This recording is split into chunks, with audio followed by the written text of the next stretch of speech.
Here's Bridges. Giannis outside. Shot clock at 5. Lopez takes the 3. Middleton misses. Not quite enough defense that time around. Lucky he was off. I hope that was a mistake by the D, because if that's how they plan to guard him, they're going to have Brooklyn leading. Here's Antetokounmpo. That falls. Great assist by nothing yet on the scoreboard. And that one's good. Antetokounmpo. It's a fit. He's covered by Allen. Antetokounmpo double team. Claxton misses. Here's Dinwiddie. Here's Antetokounmpo. And he fouled Middleton. Lets it go from deep. And no good. Antetokounmpo left side. Pass to Dinwiddie. Hits the three-point bomb. Giannis outside. Here's Holiday. Antetokounmpo with the block. Over Giannis. And it's wide right. Hits off the rim. Fourth quarter of play, and we're about 2.5 minutes through it. Antetokounmpo with the block. 5 to shoot. Pass to Lopez. Shoots the 3. Claxton grabs the miss. For Giannis. Antetokounmpo, that's good. Here's Brooklyn now, leading by 12. Shoots a fader. Yep, that one goes. terrific run. Hey yo, what it do YouTube? It's your boy Alvin MB10 aka AMR10, and what I got for you today is some more NBA 2K24 Next Gen. Now the video that I have for you today happens to be the best Giannis Antetokounmpo build you can find in the game at the moment, and I gotta say a big old shout out to Brandon Parker, because I do always say if you have a build you want to see, drop it down below in the comments, and he did comment that he wanted to see a Giannis build, so I went out there and I basically made one. Now I put some gameplay at the front of this video which basically showcased how the build was playing when I was testing it out in the testing area, and whilst I'm making this build for you guys, I'll basically give you a breakdown on what I noticed whilst playing with the builds, i.e. some things you might want to take into account in case you want to run the build for yourself. Now, as most of you know, Giannis Antetokounmpo is the starting power forward, measured in at 7 feet tall with a 243-pound weight and 7'3" wingspan for the Milwaukee Bucks. NBA.com for a reference for the height and weight, just so you can believe me. Wingspan, you got to search it up yourself. Now, because of how this builder is set up, we're going to go through the physicals first, but before we go through them, I do got to say, do me a favor, go ahead and hit that like button. Don't forget to share the video, drop a comment down below telling me what you think, and also, if you're new to the channel and you ain't done so yet, hit that subscribe button as well as turning post notifications on. Now, we maxed out the stamina at a 97, put the vertical up to about a 65. Key thinking here was I was trying to get at least... Basically, we can't get pro contact dunks on the build because of the wingspan measurement. If you want, you can increase the wingspan and then you can reduce the standing dunk and put the driving dunk up in order to get pros. But because of how Giannis's measurements come in, we can only get big man contact dunks, for which you need an 80 standing dunk with a 60 vert. I decided to go with the 65 and 80 split. And then on the strength side of things, decided to put this up to an 84, mainly because of how we play defensively, as well as being able to play through. And then acceleration maxed it out at a 59, whilst putting the speed at a 60. Now, the first thing I can reference to is excel and speed. If you are thinking of running a lot with this build, i.e. running the fast break, so 3v3s, I would not insist it, just because in a 3v3 situation, you won't be quick enough to get up and down the court. However, if you're playing in half-court sets, i.e. 5v5 or 2v2, this build is for you, because in a half-court set, you don't feel that the build is slow. You only feel like it's slow when you're running behind someone on a fast break, because if it's a foot race side by side, they'll beat you. If you have a slight step over them, you can meet them at the hoop before they get there, in which case, with the 99 block that we have on this build, you will be able to do a lot.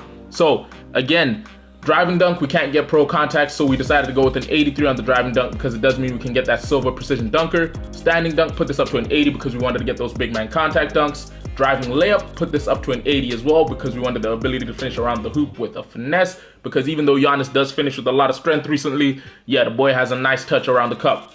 Anyway, close shot, decided to put this up to an 81 because we will be finding ourselves in situations where we're rebounding the ball and maybe under the rim, in which case we want to be able to finish that close. Plus as well, even though we aren't going to increase the post control on this build, you should be able to back down smaller matchups, and if you find yourself in that situation, you will want a high close shot for when you get around the rim, as you would have noticed in some of the highlights.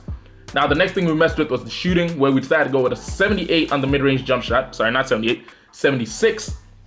Because it allows us to get silver, green machine, catch and shoot, guard up, open looks, comeback, gold comeback hit, as well as silver midi magician.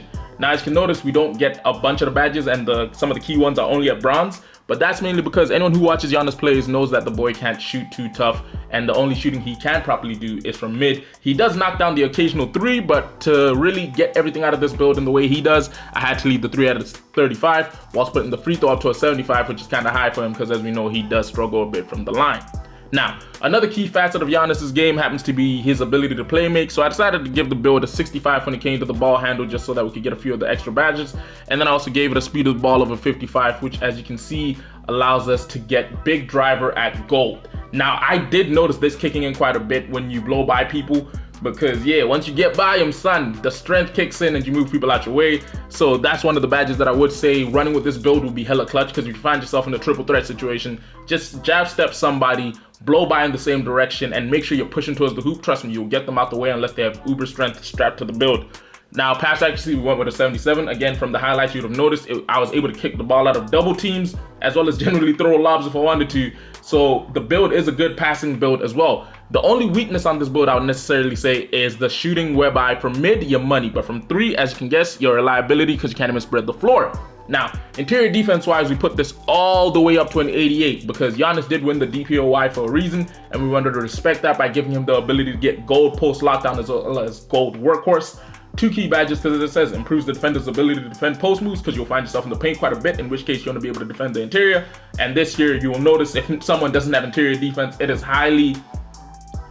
really shows. It's back like when you were playing 2K20, was it? Nah, it was 2K21, whereby if you didn't have interior defense, it really showed, because once people attack the hoop, you were done for. It's the same thing in 2K24. And then on the perimeter defense and steal side of things, we only improved the perimeter defense to a 39 because of a spare attribute point we had, left the steal at a 33. This is because we can't get these high enough whereby it'll be worth it, in which case, if you do find yourself on the perimeter, you can still guard up. It's just a whole issue of people will be able to get by you. But in the half-court set, as I said before, even if they get by you, you make up ground because of how tall and how long the wingspan on this build is. Block-wise, as you can assume, we went with a 99, which means we get Hall of Fame Anchor to pair alongside with. And then, of course, on the rebounding side of things, I decided to go with a nice little split of an 85 on the defensive, and then I put the offensive rebound at a 65. Key thinking here, you're mainly meant to be grabbing the defensive board when you help by, using Anchor and your 99 block to guard the rim. And then offensively, if you have a center, hopefully he should be able to grab the boards, in which case, if he's not, you also have silver rebound chaser and gold box out beast to help you out. Now, as I said, from having tried out this build, some of the key components I'll point out are finishing at the hoop is really nice on this build. The ability to shoot and fade and make basically the ability to play out the post how you want, whether that be backing people down or shooting faders out of there, is also nice if you get a decent jump shot, because I was using the base jump shot the game gives you, and that wasn't too fun to do. Mid-range shooting, you can knock down mid-range jump shots at a decent enough clip. You won't be able to shoot the 3 ball. You can shoot it if you want to and get lucky sometimes, depending on if you know your timing that tough, but yeah. Pass accuracy wise, the build is not a liability. It's easy to move the ball around. Maybe if you have a lockdown on you, you might start to face some issues when they're playing passing lanes. Ball handling is good at a 65 for a big. As I said, that gold big driver really played a big part. Defensively, the build is sound because, again, 88 interior defense means you get that Hall of Fame Anchor, gold post lockdown, and gold workhorse, meaning on the interior, you will be the lockdown. I.e., you and another center can really guard the rim. If you want to, you can drop into a 3-2 zone and just basically lock, not actually 2-3, 2-3. 2-3 will make it easier for you. Drop into a 2-3 zone and be able to lock up in the paint. And then rebounding wise, you will be able to crash the glass, especially with the help of gold box out beats. So just find yourself in position to box people out and you should be good. And then of course, as I said before, you won't be able to get pro contacts, but you will be able to get big man contact dunks. Now, the players we managed to get in the shades of for this build happen to be none other than,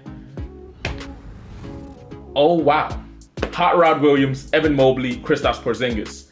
Evan Mobley being here makes a little bit of sense to me, even though he can technically shoot a lot better than this build. Kristaps makes no sense being here, and I never watched Hot Rod Williams in my life, but the build name happens to be a two-way interior threat, which is what we expected. Now, hopefully you guys enjoyed today's video, which if you did, don't forget to do me a favor and hit that like button. If you're new to the channel and you ain't done so yet, don't forget to hit that subscribe button as well as turning post notifications on. And lastly but not least, don't forget to drop a comment down below telling me what you think about the build. Anyway, it's been your boy Alvin MB10, aka AMR10. I'll catch you in a bit.